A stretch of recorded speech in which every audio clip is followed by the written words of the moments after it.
In Jigawa, smallholder women farmers yearn for digital technology to the rescue of their farm products. For Bekisu Yahaya, a happily married all-year-round rice and onion smallholder farmer in Birin Kudu local government area of Jigawa State, the challenges are numerous, but the main worry lies in gaining access to the market for the end product after the whole hard work that has been put in. Bilkisu's allusion to the access route that leads to her farm in Chimadara area of the state is not just a mere say. About 9 kilometers away from the state capital, passing through Rungumo, Kweimawa, Kudai, before veering off the main road in Kandi northwest of Dutse through Kwatia, the road that leads to the farm is rough. This is worsened by the direct impact of the scorching sun up the sandy desert, making tiring, hot, and dehydrating. One might need to pause to catch a breath and have some rest before engaging in any farming activity. This in itself is a threat to productivity and overall output. When asked if she has ever received any form of support in terms of farming inputs and agricultural loans as a woman farmer to boost her trade, Bukisu, who went into farming because she had no job after graduating, revealed that she was not even aware such initiative exists. Babu wanda ya taɓa bani wani tallafi gaskiya. I should know if anyone aids the women farmers, but no one ever helped us. Sometimes when we don't have money to farm, we borrow and pay back after harvesting our farm produce and selling them off. We go through a lot of challenges, ranging from lack of capacity building, adverse weather effect, and even loss. There was a time I encountered a huge loss that almost made me give up on farming. I am still paying that debt. She stated that only the male farmers get the intervention that comes in, and they in turn sell to the women at a low price. Bukisu started farming by borrowing pieces of farmland. She eventually used her inheritance to purchase her own land. Now, she developed about 2 acres of rice farm in her Chimandara Padi. She also said during dry season, they farm a lot. Once they remove onion, if they like, they can plant rice or carrot. Bukisu, who lamented the security situation of the area, says sometimes she is scared of traversing the area alone and she's always accompanied by her male relative. Bukisu said that a lot of women have farms but could not till.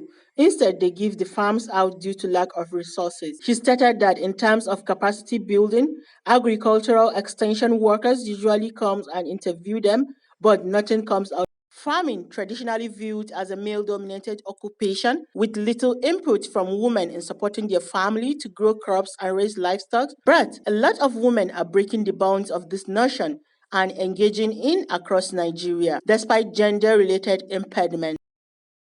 For Mariam Muhammad, a smallholder farmer who cultivates about 4 acres of land in Dutse local government area, her situation is not different from Bilkisu's. However, she decried the effect of COVID-19 pandemic on their farming activities. Mariam does not do dry season farming, which she attributes to lack of implements, some of which include seedlings, irrigation machine, irrigation pipes, among others. COVID-19 really affected us. Fertilizers disappeared, and where we are able to get some, their prices were outrageously high, so our crops suffered. Even our livestock were affected by the pandemic. Despite all this, we still farm, but our main challenge is even that we don't know how to sell after harvesting. If we were getting direct interventions. Unlike Bilkisu, who is farming on an inherited land, Mariam, who farms guinea corn, millet, rice, and beans, was given her own piece of farming land by her husband, located about southwest of Dutse, through Minari, Sarari, Jigawa Tsado, and then Sakoya.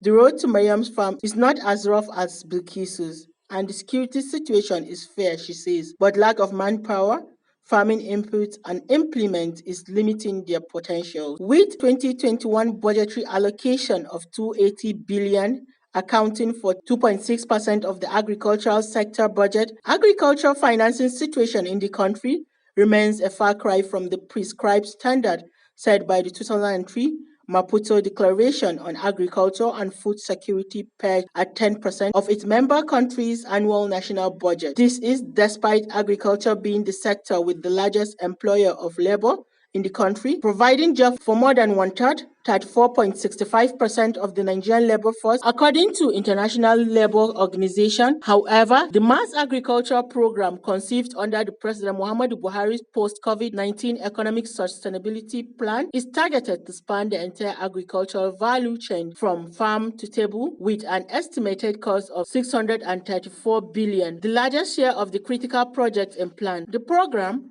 is expected to bring between 20,000 and 100,000 hectares of new farmland under cultivation in every state of the Federation through a multi-layer approach. Smallholder farmers are expected to receive support directly or through outgrowing schemes. This will be the way of service and input, including farm clearing, ploughing, provision of seeds, sampling, fertilizers, pesticide, as well as extension services and storage to mitigate the post-harvest losses and equipment. Interestingly, none of these women farmers interviewed in Dutse, Hadeja, Ringim, Kiawa, or Gume local government area have received any form of support through government scheme to boost their farming. Some of them use their children, brothers, and relatives as manpower to cultivate, while those with little financial capacity employ labor for the hard task. Even so, the effect of climate change is still telling, especially on the farmlands of those who could not afford constant irrigation. The Jigawa State Commissioner for Agriculture, Colonel Muhammad Alassan, said the state is not neglecting women farmers as perceived, noting that over 49,000 women have been empowered with livestock since the current administration. He, however, decried dubious activities of some individuals who will hide under the guise of being farmers in order to access inputs. He buttressed that irrespective of gender, his ministry usually gets memos from local government authorities detailing all their needs, thereby guiding the state to intervene appropriately. The attitude of Jigawa State towards agriculture is not far-fetched, recalling that in October 2019, Jigawa State Governor Muhammad Badaru had omitted the Ministry of Agriculture in the formation of his new cabinet. The governor, who had appointed 11 commissioners and 15 special advisors, said he was disappointed with the ministry's performance during his first term, adding that much is needed to be done to make the state competitive and make their agricultural produces competitive worldwide. For Dr. Nafi Usanda, an agriculturist in the Department of Crop Production, Bayero University, Kano, the solution to some of these myriads of challenges lies in agri-tech. Dr. Sanda, who opined that the current administration has done much in terms of farming inputs, blamed human factors for boycotting the end beneficiaries. As for climate change, he insists agro-tech has come to the rescue as there are greenhouses that enables farmers in a protected environment with all productive parameters fully automated, especially temperature control, relative humidity, and even softwares fully calibrated to tell the history of soil fertility. Sometimes even the politician will use the women to go and sign their names and collect the money, and at the end of the day they will just give them 1 or 2,000 and they will use the money. They understand, because most of them, they don't have formal education.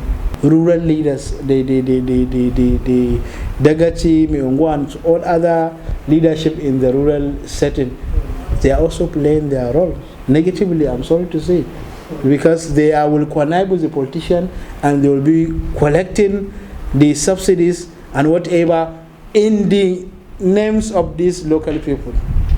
And even if they are aware of that, due to some social influence, they cannot take it off. You understand? So really we're in a mess. We're in a mess. So in terms of rural farmer and especially women, actually there is nothing to show on ground. Women farmers constitute over 60% of the agricultural labor force and provide input and functions that are critical to agriculture. They carry out about 80% of agricultural production, 60% of agricultural processing activities, and 50% of animal husbandry and related activities.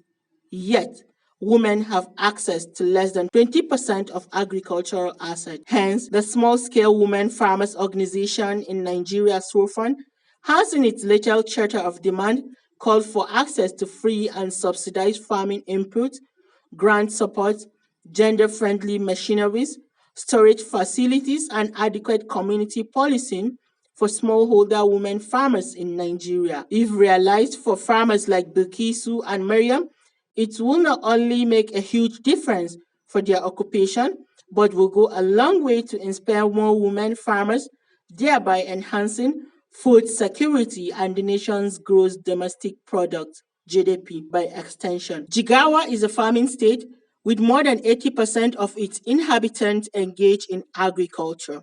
Khadija Ishaq Bawas, reporting for Liberty News.